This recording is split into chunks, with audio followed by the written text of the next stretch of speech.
Bonjour à tous. Donc voici une présentation sur l'autonomie protéique et les liens avec les performances économiques et environnementales des exploitations laitières en région wallonne.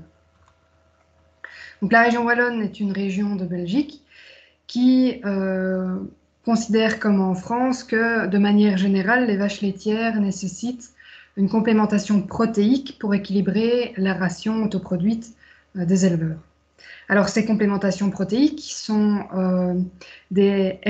composées de MRP, donc de matières riches en protéines, qui contiennent plus de 15% de protéines dans la matière sèche. Alors, en Europe, mais également en région wallonne, on importe en majorité ces MRP. Pour ce qui est de l'Europe, on en importe 70% de nos besoins, et 2 tiers sous forme de soja. Alors ça amène deux problèmes. Un problème économique pour les fermes laitières, puisqu'elles deviennent dépendantes de la fluctuation du prix des MRP sur les marchés. Et puis un problème environnemental, puisque sur place dans les zones de production, on retrouve des impacts sociaux et environnementaux. Et puis dans les fermes, l'import de ces MRP peut être associé à des gaz à effet de serre et à une importation d'azote supplémentaire sur l'exploitation. Alors, dans cette étude, nous avons répertorié 54 exploitations spécialisées lait conventionnelles de par leurs données de comptabilité agricole. Et la moyenne a été faite sur les années 2014, 2015 et 2016. Alors, ces exploitations sont reprises dans 2 provinces de région wallonne qui sont relativement herbagères, la province de Liège et la province du Luxembourg. Différents indicateurs ont été calculés. Donc, tout d'abord, l'autonomie protéique, qui est basée sur l'ingestion, des performances économiques, l'excédent brut d'exploitation, donc EBE, qui est égal au produit moins les charges sans les amortissements, et l'efficience économique, qui est égale à l'EBE sur les produits. Et puis, au niveau des performances environnementales, on a estimé le bilan azote et les émissions de gaz à effet de serre. Donc, pour plus de détails sur la méthode, je vous renvoie à l'article associé à cette présentation. Donc voici les résultats. Donc vous pouvez voir les corrélations de l'autonomie protéique avec chacun des indicateurs.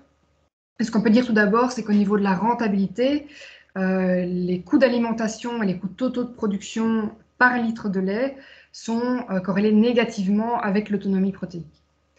Au niveau plus global de l'exploitation, il n'y a pas de relation par contre avec l'EBE par unité de main-d'œuvre familiale. En revanche, il y a une corrélation significative et positive entre l'autonomie protéique et l'efficience économique. Au niveau des paramètres environnementaux, donc les 2 paramètres environnementaux, gaz à effet de serre et sol d'azote, quand ils sont repris par hectare de SAU, sont corrélés négativement avec l'autonomie protéique. Pour ce qui est des émissions de gaz à effet de serre par litre de lait, on ne retrouve pas de corrélation significative. Par contre, le sol d'azote par litre de lait est quant à lui corrélé négativement avec l'autonomie protéique. Au niveau des paramètres de gestion, on peut en déduire de ces corrélations que les fermes qui sont plus autonomes en protéines ont une productivité par vache, donc une productivité laitière qui est plus réduite. Elles utilisent moins de concentré par litre de lait et le nombre de vaches est plus restreint.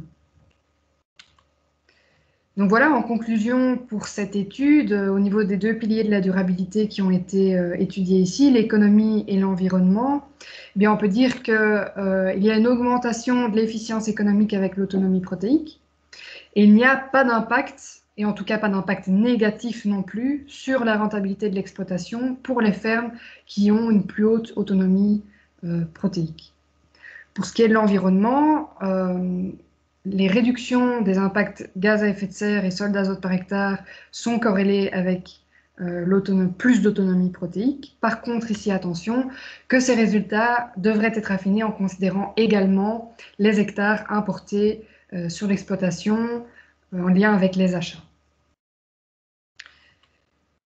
Plus d'autonomie protéique, on peut y arriver une première piste par des exploitations à la taille et à la productivité laitière adaptée avec une gestion précise des concentrés.